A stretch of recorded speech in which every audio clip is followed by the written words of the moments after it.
নমস্কার সবাইকে, কেমন আছেন আপনারা? আশা করি নিশ্চয়ই ভালো আছেন। আজকে আবারও আমরা ফিরে এলাম নতুন একটি রেসিপি নিয়ে আপনাদের সাথে শেয়ার করতে। তো আজকে আমরা যেই রেসিপিটা বানাবো সেটি হলো ভাপা কচু পাতার মুচমুচে বড়া।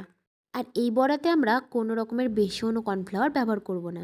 আপনারা হয়তো ভাবছেন বেসন কিংবা কর্নফ্লাওয়ার ছাড়া কিভাবে বড়া মুচমুচে হবে? সেটা জানতে হলে ভিডিওটি অবশ্যই শেষ অবধি দেখতে হবে।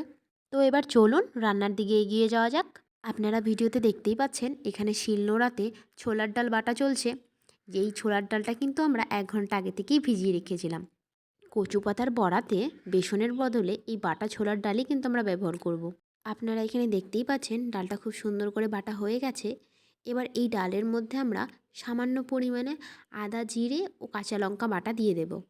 এই রান্নাটি কিন্তু খুব সাধারণ একটি রান্না, আর যার মধ্যে তেমন বিশেষ কোনো উপকরণেরও প্রয়োজন হয় না। যেমনটি আপনারা ভিডিওতে দেখতেই পাচ্ছেন, আমরা এখানে কিছুটা পরিমাণে ডাল বেটে নিয়েছি এবং তার মধ্যে এই আদা জিরে বাটা, কাঁচা লঙ্কা বাটা ও পরিমাণ অনুযায়ী লবণ ও হলুদ। এরপরে আর কি সমস্ত কিছুকে হাতের সাহায্যে মেখে নিলেই কচু পাতার ব্যাটার রেডি। তারপরে ওই কচু পাতার উল্টো দিকের যে শিরগুলো দেখা যায় সেগুলোকে একটু চেঁচে নেব। চেঁচে নিয়ে কচু পাতাগুলোকে একটু পরিষ্কার জল দিয়ে ধুয়ে নেব।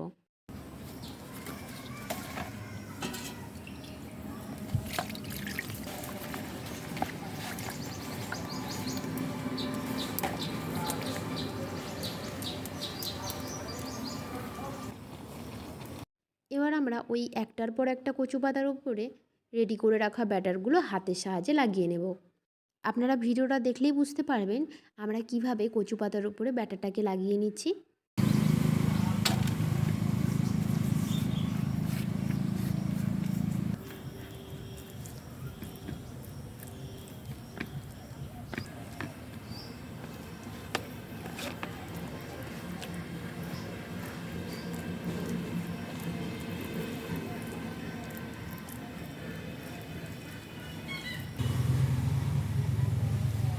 কচু পাতার উপর ব্যাটার লাগানো তো সম্পূর্ণ হয়ে গেছে। এবার দুই সাইড থেকে কচু পাতাগুলোকে ভাঁজ করে এটাকে শেষের দিক থেকে রোল করতে থাকবো। আপনারা ভিডিওটা দেখতে থাকুন, তাহলেই বুঝতে পারবেন। আমরা যেহেতু এখানে কচু পাতাটাকে ভাপ দিয়ে নেব, সেই কারণে একটা পাতলা সুতোর সাহায্যে এটাকে হালকাভাবে বেঁধে নেব, যাতে এই কচু পাতাগুলোকে ভাপ দেওয়ার সময় খুলে না যায়। এবার চটজলদি উনুন ধরিয়ে কড়াইটা বসিয়ে দেব এবং কড়াইয়ের মধ্যে এই কচুটাকে ভাপ দেওয়ার জন্য জল দিয়ে দেব। এবার এই কড়াইয়ের মধ্যে একটা ছাঁকনি দিয়ে তার উপরে রোল করে রাখা কচুটাকে বসিয়ে দেব।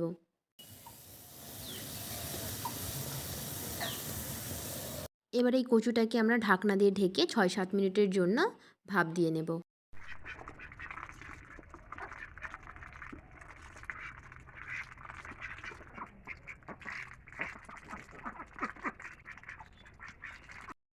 কচুটা ভাপ দিয়ে নেওয়া হয়ে গেছে। এবার এটাকে নামিয়ে ওই সুতোটাকে খুলে দেব।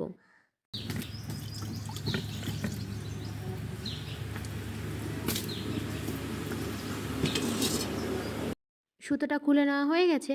এবার কচুটাকে একটা চাকুর সাহায্যে মিডিয়াম সাইজের গোল গোল চাকা চাকা করে কেটে নেব।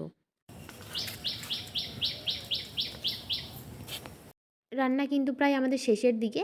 এবার এটাকে শুধু ভাজার পালা। তো ভাজার জন্য আমরা এখানে কি করব, কড়াইয়ের মধ্যে সর্ষের তেল দিয়ে দেব, আর তেলটা গরম হয়ে এলে একে একে বড়াগুলোকে দিয়ে দেব।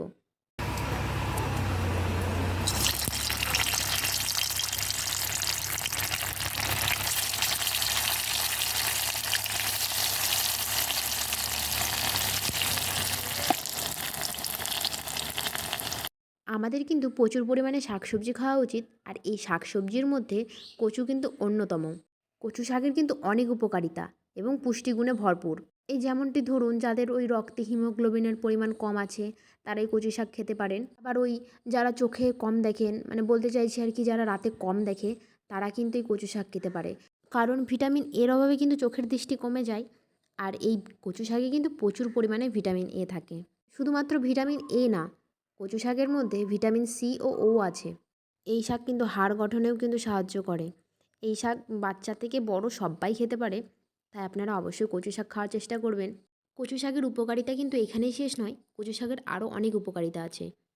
আর হ্যাঁ, আপনারা কিন্তু এই পকোড়াটা যে কোনো কিছুর সাথে খেতে পারেন। যেমনটি ধরুন সন্ধ্যাবেলার গরম গরম চায়ের সঙ্গে কিংবা মুড়ির সঙ্গে অথবা দুপুরবেলার গরম গরম ভাতের সাথে, যার সাথে পরিবেশন করবেন সেটার সাথেই এটা খেতে ভালো লাগে।